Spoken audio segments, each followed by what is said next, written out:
RCB ತಂಡಕ್ಕೆ RCB ಪ್ಲೇಯರ್ಸ್ಗಳು ಬರೋದಕ್ಕೆ start ಮಾಡ್ಬಿಟ್ಟವ್ರೆ. ಮೊದಲು ಆ್ಯಕ್ಚುಲಿ ಕೋಚ್ಗಳು ಬಂದಿದ್ದು ಆ್ಯಂಡಿ ಫ್ಲವರ್ ಮತ್ತು ಮೊಹಬೂಬ್ ಭಟ್. ದಿನೇಶ್ ಕಾರ್ತಿಕ್ ಎಂಟ್ರಿ ಇನ್ನೂ ಆಗಿದೆ ಅಂತ ನನಗನ್ನಿಸ್ತಾ ಇಲ್ಲ. ಸೊ ನೋಡೋಣ. ಇವಾಗ ಆ್ಯಕ್ಚುಲಿ ಬಂದಿರೋದು ಜಿತೇಶ್ ಶರ್ಮಾ ಬಂದಿದ್ದಾರೆ, ಅಭಿನಂದನ್ ಸಿಂಗ್ ಫಾಸ್ಟ್ ಬೌಲರು, ಮಂಗೇಶ್ ಯಾದವ್ ಮಧ್ಯಪ್ರದೇಶದ player. So player to watch out for ಮಗ. ಈ ವ್ಯಕ್ತಿ ನೋಡೋಣ ಆ್ಯಕ್ಚುಲಿ ಇವ್ರಿಗೆ ಚಾನ್ಸ್ ಸಿಕ್ಕಿದ್ರೆ ಹೆಂಗೆ ಆಡ್ತಾರೆ ಅಂತ. ಸೊ ಚೆನ್ನಾಗಿ ಆಡಿದ್ದಾರೆ. ಡೊಮೆಸ್ಟಿಕ್ ಎಲ್ಲ ನಾನು ಫಾಲೋ ಮಾಡಿದ್ದೀನಿ ಅವ್ರ ಬಗ್ಗೆ. ಸೊ ಚೆನ್ನಾಗಿ ಆಡಿದ್ದಾರೆ, ಏನು ತೊಂದರೆ ಇಲ್ಲ. ನೋಡೋಣ ಅವ್ರಿಗೆ ಏನಾದ್ರು ಚಾನ್ಸ್ ಸಿಕ್ತು ಅಂತಂದರೆ ಕೈಲಿ ಝಲಕ್ಕ ತೋರಿಸ್ತಾರೇನೋ, ನೋಡೋಣ.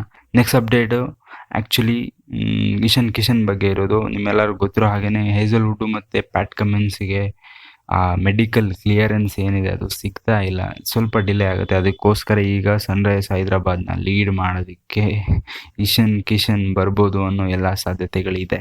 ಮ್ಯಾಕ್ಸಿಮಮ್ ಡನ್ ಆಗಿರೋ ಥರ ಇದೆ.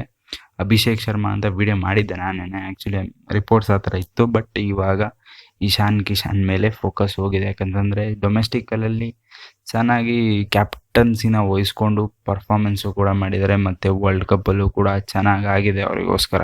ನೆಕ್ಸ್ಟು ಇವಾಗ ಹಾರ್ದಿಕ್ ಪಾಂಡ್ಯಗೆ ಒಂದು ಗುಮ್ಮುತ್ತರ ಆಗಿದೆ. ಯಾಕಂತಂದರೆ 2015 ನಿಮ್ಮ ರೋಲ್ ಮಾಡೆಲ್ ಯಾರು ಅಂತ ಕೇಳಿದ್ರೆ ಇರ್ಫಾನ್ ಪಠಾಣ್ ಅಂತ ಹೇಳಿದರು ಆ್ಯಕ್ಚುಲಿ ಆ ಟೈಮಲ್ಲಿ. ಇವಾಗ ಮೊನ್ನೆ ನಡೆದಿರೋ ನಮನ್ ಅವಾರ್ಡ್ಸ್ ಫಂಕ್ಷನಲ್ಲಿ ಹೇಳಿದ್ದಾರೆ ವಾಸಿಮ್ ಜಾಫರ್ ನನ್ನ ರೋಲ್ ಮಾಡೆಲು ಅಂತ.